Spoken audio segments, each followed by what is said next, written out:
உங்களுக்கு வேக்யூம் ஆயிடும். இருந்தாலும் நீங்க அத கரெக்ட்டா பார்த்துக்கணும். பாருங்க அந்த சீலிங் வந்து அந்த கவர் தகுந்த மாரி அதுக்கு அந்த இதுல கரெக்ட்டா இருக்கணும்.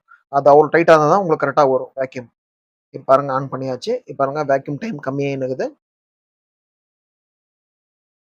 பாருங்க 13, 12 அப்படியே கம்மியா நீங்க எத வைக்கிறீங்க அந்த மேல. அது வேக்யூம் கேஜ் அது பிரஷர் வர்றது அது.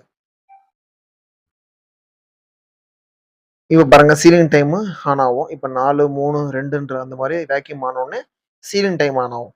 பாருங்க இப்போ சீலிங் டைம் ஆன் ஆயிடுச்சு.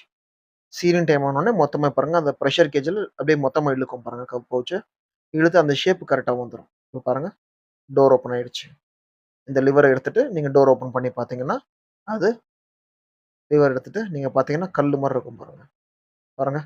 அவ்வளோ நீங்க அடிச்சா கூட உங்களுக்கு அது மூவ்மெண்ட்டே ஆவாது. அவ்வளோ கெட்டியா இருக்கும். அதாவது இதோட தன்மை என்னன்னா உங்களுக்கு வேக்யூம் வந்து உங்களுக்கு பக்கா ஆகும். அது மீன்ஸ் இது டிரான்ஸ்போர்டேஷன் பர்ப்போஸ்க்கு யூஸ் பண்ண முடியும்.